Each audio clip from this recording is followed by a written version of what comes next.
എല്ലാവർക്കും നമസ്കാരം. സീമൻസിലേക്ക് സ്വാഗതം. കപ്പലിൻ്റെ ഹൃദയം എന്നറിയപ്പെടുന്ന എൻജിൻ റൂമാണ് ഞാൻ നിങ്ങളെ കാണിച്ചു തരാൻ ഉദ്ദേശിക്കുന്നത്. നമുക്കധികം സമയം കളയാതെ നേരെ എൻജിൻ റൂമിലേക്ക് പോവാം. കപ്പലിൻ്റെ എൻജിൻ റൂമിൽ പോകാൻ നമ്മളെ വർക്കിംഗ് ഡ്രസ്സ് ഉണ്ടായിട്ടുണ്ട്. നമുക്ക് വർക്കിംഗ് ഡ്രസ്സ് ഇട്ടിട്ട് നേരെ കപ്പലിൻ്റെ എൻജിൻ റൂമിലേക്ക് പോവാം. ലിഫ്റ്റ് കയറി ഏറ്റവും താഴത്തെ ഫ്ലോറായ അണ്ടർ ഡെക്കിലേക്കാണ് നമ്മൾ ആദ്യം പോകുന്നത്. അവിടെയാണ് നമ്മളുടെ ചേഞ്ചിങ് റൂം ഉള്ളത്. അവിടെ നിന്ന് സേഫ്റ്റി ഷൂസ് കൂടി ഇട്ട ശേഷം നമുക്ക് എൻജിൻ റൂമിലെ ബാക്കി കാഴ്ചകളൊക്കെ കാണാം.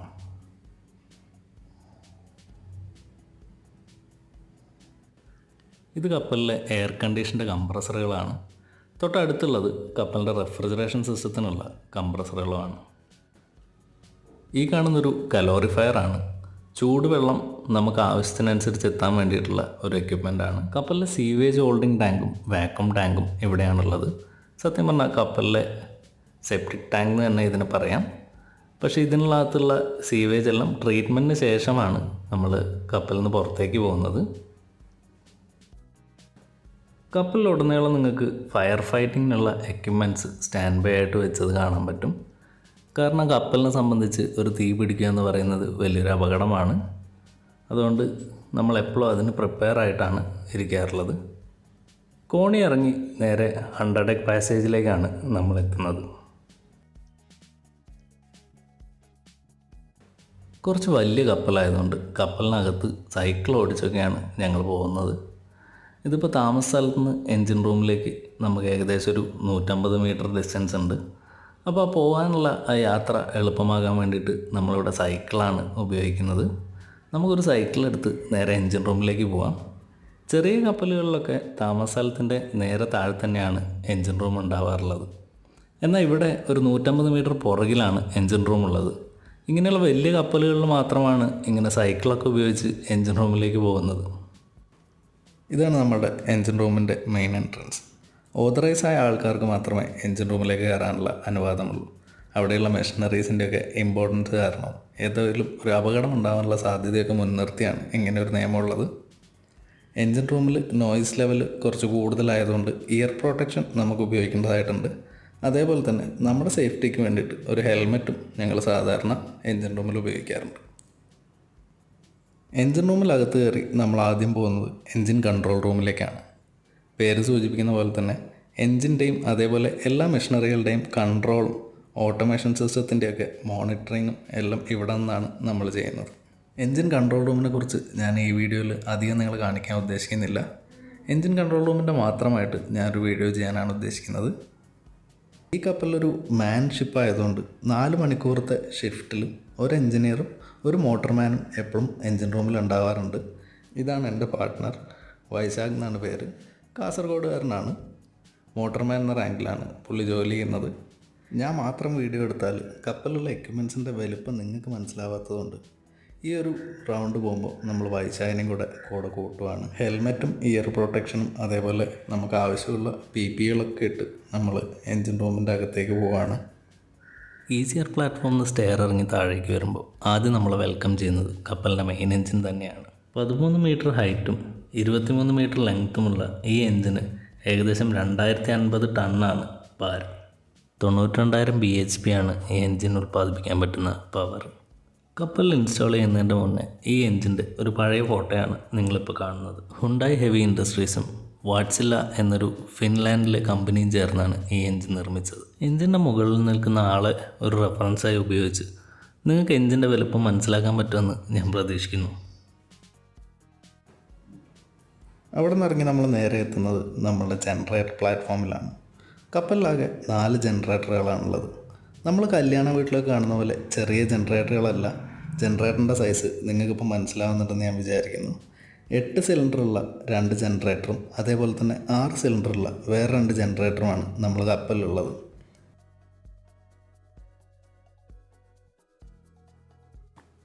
ഇത് മെയിൻ എൻജിൻ്റെ ഒരു സ്പെയർ സിലിണ്ടറായിട്ടാണ്. അതുപോലെ എൻജിൻ റൂമിൽ ഫുള്ളായിട്ട് നിങ്ങൾക്ക് ഒത്തിരി പമ്പുകളും മോട്ടറുകളൊക്കെ കാണാൻ പറ്റും. ഇതൊരു സ്പെയർ എക്സോസ്റ്റ് വാൾവാണ്. 6 അടി വരെയുള്ള വൈശാഖ് അതിൻ്റെ അടുത്ത് എത്ര ചെറുതാണെന്ന് നിങ്ങൾക്ക് കാണാൻ പറ്റും.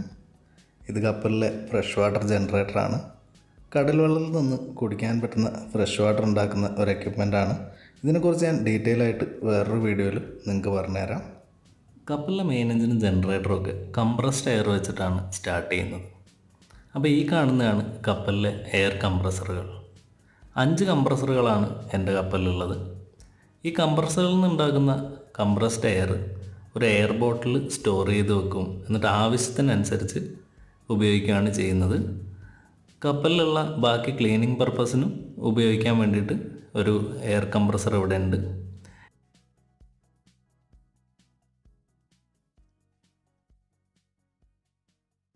ജനറേറ്റർ പ്ലാറ്റ്ഫോമിൽ നിന്ന് താഴേക്ക് ഇറങ്ങി നമ്മളിപ്പം LT കൂളർ പ്ലാറ്റ്ഫോമിലാണ് എത്തിയിട്ടുള്ളത്. കപ്പലിൻ്റെ എഞ്ചിനൊരു വാട്ടർ കൂൾഡ് എഞ്ചിനാണ്. അപ്പോൾ നമ്മൾ കപ്പലിൻ്റെ ജാക്കറ്റ് വാട്ടറിനെ കൂൾ ചെയ്യാനുള്ള 2 ഹീറ്റ് എക്സ്ചേഞ്ചറുകളും 2 ലൂബ് ഓയിലിനെ കൂൾ ചെയ്യാനുള്ള ഹീറ്റ് എക്സ്ചേഞ്ചറുകളുമാണ് ഇവിടെയുള്ളത്. കപ്പലിലുടനീളം നിങ്ങൾക്ക് വലിയ മോട്ടറുകളും പമ്പുകളും ഒക്കെ കാണാൻ പറ്റും. അതുപോലെ തന്നെ കപ്പലിൽ എല്ലായിടത്തും എമർജൻസി എസ്കേപ്പിനുള്ള ഒരു ബ്രീത്തിങ് ഡിവൈസും വെച്ചിട്ടുണ്ടാവും. എന്തെങ്കിലും ഒരു എമർജൻസി ഉണ്ടായാൽ നമുക്ക് എസ്കേപ്പ് ചെയ്യാൻ വേണ്ടിയിട്ട് ഉപയോഗിക്കാനാണ് ഇതുള്ളത്. നമ്മളങ്ങനെ കപ്പലിൻ്റെ ഏറ്റവും താഴത്തെ ഫ്ലോറായ ബോട്ടം പ്ലാറ്റ്ഫോമിൽ വന്നിരിക്കുകയാണ്. ഇവിടെ നിങ്ങൾക്ക് കുറേ പമ്പുകളും വേറെ കുറേ എക്യുപ്മെൻറ്റ്സും ഒക്കെ കാണാൻ പറ്റും. ഈ കാണുന്നത് പൈപ്പ് ഡെക്കിലേക്ക് പോകാനുള്ള ഒരു വാട്ടർ ടൈറ്റ് ഡോറാണ്. കപ്പലിൽ സാധാരണ സമയത്ത് നമുക്ക് പോകാൻ പറ്റിയ ഏറ്റവും അടിയിലുള്ള സ്ഥലമാണ് പൈപ്പ് ഡെക്ക്. കപ്പലിൻ്റെ നട്ടെല്ലെന്ന് പറയുന്ന കീൽ ഇതിൻ്റെ താഴെയാണ്. ഞാൻ ഈ വീഡിയോയിലല്ല വേറൊരു വീഡിയോയിൽ എന്തായാലും താഴെ പോയിട്ട് നിങ്ങൾക്ക് പൈപ്പ് ഡെക്റ്റൊക്കെ എങ്ങനെയാണെന്ന് കാണിച്ചു തരാം. ഇത് നമ്മുടെ ഫ്യൂവൽ ഓയിലിനെ ട്രാൻസ്ഫർ ചെയ്യാനുള്ള ഒരു പമ്പാണ്. ഈ കാണുന്നത് കപ്പലിൻ്റെ എഞ്ചിൻ്റെ ക്രാങ്കേസ് റിലീഫ് ഡോറുകളാണ്. നമ്മൾ വീട്ടിൽ ഉപയോഗിക്കുന്ന കുക്കറിൻ്റെ വിസിലിൻ്റെ അതേ പ്രവർത്തനമാണ് ഈ ക്രാങ്കേസ് റിലീഫ് ഡോറുകൾക്കുള്ളത്. എഞ്ചിൻ്റെ അകത്ത് ലൂബ് ഓയിൽ വേപ്പറൈസായി പ്രഷറൈസ്ഡ് ആവുകയാണെങ്കിൽ ആ പ്രഷർ റിലീസ് ചെയ്ത് എഞ്ചിനെ ഒരു എക്സ്പ്ലോഷനിൽ നിന്നും രക്ഷിക്കുക എന്നതാണ് ഇതിൻ്റെ ഉപയോഗം. ഈ കാണുന്നത് കപ്പലിൻ്റെ എഞ്ചിൻ്റെ ആഫ്റ്റർ സൈഡിൽ നിന്നുള്ള ഒരു വ്യൂ ആണ്, അതായത് പുറകു ഭാഗത്തു നിന്നുള്ള വ്യൂ ആണ്. ഇതിൽ കപ്പലിൻ്റെ എഞ്ചിൻ്റെ വലിപ്പം നിങ്ങൾക്ക് ഏറെക്കുറെ മനസ്സിലാവുന്നുണ്ടാവുമെന്ന് ഞാൻ പ്രതീക്ഷിക്കുന്നു. എഞ്ചിനിൽ നിന്ന് ഉൽപ്പാദിപ്പിക്കുന്ന പവർ പ്രൊപ്പലറിൽ വരെ എത്തിക്കാനുള്ള ഒരു ഇൻ്റർമീഡിയറ്റ് ഷാഫ്റ്റാണ് ഈ താഴെ നിങ്ങൾ കാണുന്നത്. ഈ ഷാഫ്റ്റ് നേരെ കണക്ട് ചെയ്തിരിക്കുന്നത് പ്രൊപ്പലർ ഘടിപ്പിച്ചിട്ടുള്ള പ്രൊപ്പലർ ഷാഫ്റ്റിലേക്കാണ്. അങ്ങനെയാണ് എഞ്ചിനിലുള്ള പവർ നേരെ പ്രൊപ്പലറിലേക്ക് എത്തുന്നത്.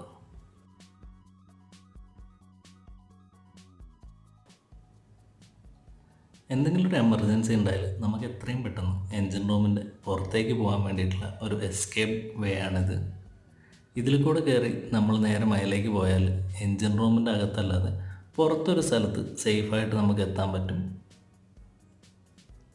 ഇവിടെ തന്നെ എന്തെങ്കിലും ഒരു ഫയറൊക്കെ കണ്ടാൽ ബാക്കിയുള്ളവരെ അറിയിക്കാൻ വേണ്ടിയിട്ടുള്ള കോൾ പോയിൻറ്റുകളും കൊടുത്തിട്ടുണ്ട്. എൻജിൻ്റെ എല്ലാ യൂണിറ്റിൻ്റെ താഴെ ഇതുപോലെ ഒരു ക്രാങ്കേസ് ഡോർ കൊടുത്തിട്ടുണ്ട്. മെയിൻ്റെനൻസിനും ഇൻസ്പെക്ഷനും ഒക്കെ നമ്മൾ തുറന്ന് അകത്ത് പോകാറുണ്ട്. ഇത് ഞങ്ങളൊരു യൂണിറ്റ് ഓവറോളിൻ്റെ പണി നടന്നുകൊണ്ടിരിക്കുമ്പം എടുത്തൊരു വീഡിയോ ക്ലിപ്പാണ്. 2 ആൾക്കൊക്കെ സുഖമായിട്ട് കയറിയിട്ട് കപ്പലിൻ്റെ എഞ്ചിനകത്തിരുന്ന് പണിയെടുക്കാൻ മാത്രമുള്ള സ്ഥലമുണ്ടെന്ന് നിങ്ങൾക്ക് മനസ്സിലാക്കാൻ വേണ്ടി ഇൻക്ലൂഡ് ചെയ്തതാണ്. ഇത് കപ്പലിലെ ഓയിലി വാട്ടർ സെപ്പറേറ്ററാണ്. ഓയിലുള്ള വെള്ളം പുറത്തേക്ക് പോകാതിരിക്കാൻ വേണ്ടിയിട്ടുള്ള ഒരു എക്യുപ്മെൻ്റാണ്. ഇനി നമ്മൾ നേരെ പ്യൂരിഫയർ റൂമിലേക്കാണ് ഇപ്പോൾ കയറാൻ പോകുന്നത്. കപ്പൽ ഉപയോഗിക്കുന്ന ഫ്യൂവലിലെയും ലൂബ് ഓയിലിലുള്ള ഇമ്പ്യൂരിറ്റീസിനെ പ്യൂരിഫൈ ചെയ്ത് കപ്പലിൻ്റെ എഞ്ചിൻ്റെ കാര്യക്ഷമത കൂട്ടുക എന്നതാണ് പ്യൂരിഫയറുകളുടെ ജോലി. എൻ്റെ കപ്പലിലാകെ 8 പ്യൂരിഫയറുകളാണുള്ളത്. അതിൽ 3 ഫ്യൂവൽ ഓയിലിനും ബാക്കിയുള്ള 5 ലൂബ് ഓയിലിനുമായിട്ടാണ് ഉള്ളത്. പ്യൂരിഫയറിൻ്റെ വർക്ക് 4th എഞ്ചിനീയറിൻ്റെ റെസ്പോൺസിബിലിറ്റിയാണ്. നമുക്കിതിലുള്ള മെയിൻ്റെനൻസിൻ്റെ ഒക്കെ വീഡിയോ ഞാൻ പിന്നെ എപ്പോഴെങ്കിലും നിങ്ങൾക്ക് കാണിച്ചു തരാം. പ്യൂരിഫയർ കൂടാതെ കപ്പലിലുള്ള ഫ്യൂവലിൻ്റെ കുറേ പമ്പുകളും കുറേ വാൾവും അങ്ങനെയുള്ള കാര്യങ്ങളൊക്കെയാണ് പ്യൂരിഫയർ റൂമിലുള്ളത്. ഈ സിൽവർ കളറിൽ ഇൻസുലേഷനുള്ള പൈപ്പുകൾ നിങ്ങൾ കാണുന്നത് 130 ഡിഗ്രിയൊക്കെ ചൂടുള്ള ഫ്യൂവൽ പോകുന്ന ലൈനുകളാണ്. അതേപോലെ സ്റ്റീമിൻ്റെയും കുറേ ലൈനുകൾ ഇവിടെയുണ്ട്. ഈ കാണുന്ന പ്യൂരിഫയറിന് വേണ്ടിയുള്ള സ്പെഷ്യൽ ടൂളുകളാണ്. പ്യൂരിഫയർ റൂമിൽ നിന്ന് ഇറങ്ങി നമ്മൾ കപ്പലിൻ്റെ എഞ്ചിൻ്റെ മിഡിൽ പ്ലാറ്റ്ഫോമായ മാനോറിംഗ് പ്ലാറ്റ്ഫോമിലേക്കാണ് എത്തുന്നത്. കപ്പലിൻ്റെ എഞ്ചിൻ്റെ കൺട്രോളുകളെല്ലാം സാധാരണ എൻജിൻ കൺട്രോൾ റൂമിൽ നിന്നാണ് ചെയ്യാറുള്ളത്. പക്ഷേ എന്തെങ്കിലും ഒരു കാരണവശാൽ ഓട്ടോമേഷൻ സിസ്റ്റമൊക്കെ ഫെയിലായാൽ കപ്പൽ സ്റ്റാർട്ട് ചെയ്യാനും സ്റ്റോപ്പ് ചെയ്യാനും സ്പീഡ് കുറയ്ക്കുന്നതൊക്കെ ഈ കാണുന്ന എമർജൻസി മാനോറിംഗ് സ്റ്റേഷനിൽ നിന്നാണ്. അതുകൊണ്ടാണ് ഇതിനെ മാനോറിങ് പ്ലാറ്റ്ഫോം എന്ന് വിളിക്കുന്നത്. ഈ കാണുന്നത് കപ്പലിൻ്റെ എയർ കൂളറുകളാണ്. ഇവിടെ 3 ടർബോ ചാർജർ ഉള്ളതുകൊണ്ട് 3 എയർ കൂളറുകളാണ് ഈ കപ്പലിലുള്ളത്.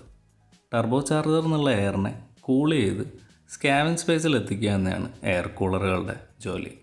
ഈ സ്ഥലത്തിന് അണ്ടർ പിസ്റ്റൺ പ്ലാറ്റ്ഫോം എന്നൊരു പേരുണ്ട്.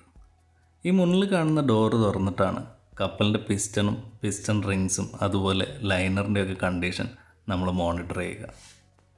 ഈ കാണുന്നത് കൺട്രോൾ ഓയിലിൻ്റെ പമ്പും സെർവോ ഓയിലിൻ്റെ പമ്പും അതേപോലെ അടുത്ത് കാണുന്നത് കപ്പലിൻ്റെ മെയിൻ ഫ്യൂവൽ ഓയിൽ പമ്പുകളുമാണ്. ഒരു ഇലക്ട്രോണിക് എൻജിൻ ആയതുകൊണ്ട് സാധാരണ കാണുന്ന മെക്കാനിക്കൽ എൻജിനുമായിട്ട് ഈ എൻജിന് കുറേയധികം വ്യത്യാസങ്ങളുണ്ട്. ആർക്കെങ്കിലും അതിനെക്കുറിച്ച് കൂടുതൽ അറിയണമെന്നുണ്ടെങ്കിൽ കമൻറ്റിൽ അറിയിക്കുക. സ്റ്റെയർ കയറി നമ്മൾ കപ്പലിൻ്റെ സിലിണ്ടർ ഹെഡ് പ്ലാറ്റ്ഫോമിലേക്കാണ് പോകുന്നത്. ഈ കാണുന്നതാണ് കപ്പലിൻ്റെ ടർബോ ചാർജർ. ചെറിയ കാറിൻ്റെ ടർബോ ചാർജറൊക്കെ വെച്ച് കമ്പയർ പോലും ചെയ്യാൻ പറ്റാത്ത അത്രയും വലുതാണ്. ഈ കപ്പൽ നേരത്തെ പറഞ്ഞ പോലെ 3 ടർബോ ചാർജറുകളാണുള്ളത്. ഇത് ഞങ്ങൾ സ്പെയറെല്ലാം സേഫായിട്ട് സ്റ്റോർ ചെയ്ത് വെക്കുന്ന സ്ഥലമാണ്. 2 ലൈനറുകളും ഒരു പിസ്റ്റൺ റോഡും നിങ്ങൾക്ക് ഇവിടെ ഫുള്ളായിട്ട് കാണാം. കപ്പലിൽ എൻജിൻ്റെ പണിയൊക്കെ എടുക്കുമ്പോൾ സിലിണ്ടർ ഹെഡെല്ലാം ഊരി മാറ്റിയതിന് ശേഷം ലൈനറിൻ്റെ അകത്ത് ഒരാൾ ഇറങ്ങിപ്പോയിട്ട് ലൈനറിൻ്റെ കണ്ടീഷനൊക്കെ ചെക്ക് ചെയ്യാറുണ്ട്. 94 സെൻറ്റിമീറ്ററാണ് കപ്പലിൻ്റെ ലൈനറിൻ്റെ ബോറിൻ്റെ ഡയമീറ്റർ. അപ്പം അതിൻ്റെ വലുപ്പവും സൈസൊക്കെ നിങ്ങൾക്ക് ഏകദേശം മനസ്സിലാവുന്നുണ്ടെന്ന് ഞാൻ വിചാരിക്കുന്നു. ഈ കാണുന്ന കപ്പലിൻ്റെ ഒരു സ്പെയർ പിസ്റ്റനാണ്. ഫുൾ സ്റ്റാൻഡ് ബൈ ആയിട്ട് എപ്പോൾ ഒരു അത്യാവശ്യം വന്നാലും ഉപയോഗിക്കാൻ പാകത്തിന് റെഡിയാക്കി വെച്ചിരിക്കുന്നതാണ്. അതുകൊണ്ടാണ് ഇങ്ങനെ പൊതിഞ്ഞെല്ലാം വെച്ചിരിക്കുന്നത്. താഴേക്കുള്ളത് അതിൻ്റെ പിസ്റ്റൺ റോഡുമാണ്. നമുക്കിനി കപ്പലിൻ്റെ എൻജിൻ്റെ മുകളിലൊന്ന് കയറി കാണാം. ഏറ്റവും മുകളിലത്തെ സ്ഥലമായ ഇവിടെയാണ് കപ്പലിൻ്റെ സിലിണ്ടർ ഹെഡുകളുള്ളത്. അതേപോലെ ഫ്യൂവൽ ഇഞ്ചക്ടറിലേക്ക് പോകുന്ന ഹൈ പ്രഷർ പൈപ്പുകളൊക്കെയാണ്. ഒരാൾക്ക് സുഖമായിട്ട് കയറി നടന്ന് ഇൻസ്പെക്റ്റ് ചെയ്യാൻ മാത്രമുള്ള വലുപ്പമാണ് കപ്പലിൻ്റെ ഒരു സിലിണ്ടറിനുള്ളത്. ഈ കപ്പലിൽ അങ്ങനത്തെ 12 സിലിണ്ടറുള്ള ഒരു എൻജിനാണ്. ഓരോ സിലിണ്ടറിന് 3 ഇഞ്ചക്ടർ വീതം. ഈ കാണുന്നത് 3 ഹൈ പ്രഷർ പൈപ്പുകളാണ്. അവ 3ഉം ഓരോരോ ഫ്യൂവൽ ഇഞ്ചക്ടറിലേക്ക് പോവുകയാണ് ചെയ്യുന്നത്. ഇത് നമ്മളുടെ എക്സോസ്റ്റ് മാനിഫോൾഡാണ്.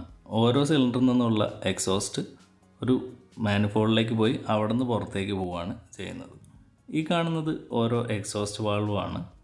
ഇതിൽ കാണുന്ന വലിയ പൈപ്പ് എക്സോസ്റ്റ് വാൾവിനെ ആക്ച്വേറ്റ് ചെയ്യാൻ വേണ്ടിയിട്ടുള്ള ഹൈഡ്രോളിക് പൈപ്പ് ലൈനാണ്. ഇത്രയും ഹെവിയായ പാർട്സൊക്കെ ആയതുകൊണ്ട് കപ്പലിൽ നമുക്ക് എന്തെങ്കിലും ലിഫ്റ്റ് ചെയ്യാനൊക്കെ വേണ്ടിയിട്ട് 2 ക്രെയിന് കൊടുത്തിട്ടുണ്ട്. 11 ടണ്ണോളമാണ് അതിൻ്റെ കപ്പാസിറ്റി. ഇത് കപ്പലിലെ ലോക്കൽ ഫയർ ഫൈറ്റിംഗ് സിസ്റ്റത്തിൻ്റെ ഒരു കൺട്രോളാണ്. അല്ലാതെ ഫയർ എക്സ്റ്റിങ്ക്വിഷറുകൾ നിങ്ങൾക്ക് കപ്പലിൻ്റെ എൻജിൻ റൂമിൽ നിറച്ചും കാണാം. കപ്പലിൻ്റെ എൻജിനെ കുറിച്ചോ ഇവിടെയുള്ള ബാക്കിയുള്ള ഏതെങ്കിലും മെഷീനറീസിനെ കുറിച്ചോ നിങ്ങൾക്ക് കൂടുതൽ അറിയണമെന്നുണ്ടെങ്കിൽ എല്ലാത്തിൻ്റെ ഡീറ്റെയിൽസ് ഞാൻ ഡിസ്ക്രിപ്ഷനിൽ കൊടുക്കാം. നമ്മൾ സ്റ്റെയർ കയറി വീണ്ടും ഈസിയർ പ്ലാറ്റ്ഫോമിലേക്ക് പോവുകയാണ്. അവിടെയാണ് കപ്പലിൻ്റെ ബോയിലർ ഉള്ളത്. ഈ കാണുന്നതാണ് കപ്പലിലെ ബോയിലർ. വെള്ളം ചൂടാക്കി സ്റ്റീം പ്രൊഡ്യൂസ് ചെയ്യാനുള്ള ഒരു എക്യുപ്മെൻ്റാണ് ബോയിലർ. ഇതിൻ്റെ മുകളിലേക്ക് കാണുന്നത് മുഴുവൻ കപ്പലിൻ്റെ പുകക്കുഴലിലേക്ക് പോകുന്ന ഭാഗങ്ങളാണ്. പുകക്കുഴലെല്ലാം കൂടെ ഞാൻ വേറൊരു വീഡിയോയിൽ പിന്നെ ഒരിക്കൽ നിങ്ങളെ കാണിച്ചു തരുന്നുണ്ട്. അങ്ങനെ എൻജിൻ റൂമിൻ്റെ റൗണ്ടൊക്കെ കഴിഞ്ഞ് നമ്മൾ വീണ്ടും നമ്മളുടെ എൻജിൻ കൺട്രോൾ റൂമിലേക്ക് എത്തിയിരിക്കുകയാണ്. കപ്പലിനകത്ത് ഇതുവരെ കാണാൻ പറ്റാത്തവർക്ക് കൂടി മനസ്സിലാവുന്ന രീതിയിലാണ് വീഡിയോ ചെയ്തതെന്ന് ഞാൻ പ്രതീക്ഷിക്കുന്നു. നിങ്ങളുടെ അഭിപ്രായങ്ങളും നിർദ്ദേശങ്ങളൊക്കെ കമൻ്റായിട്ട് അറിയിക്കുക. കപ്പലിനെ കുറിച്ചുള്ള പുതിയ വീഡിയോകൾ കാണണമെന്നുള്ളവർ ചാനൽ സബ്സ്ക്രൈബ് ചെയ്യുക. പുതിയൊരു വീഡിയോയിൽ വീണ്ടും കാണുന്നവരെ ബൈ ബൈ.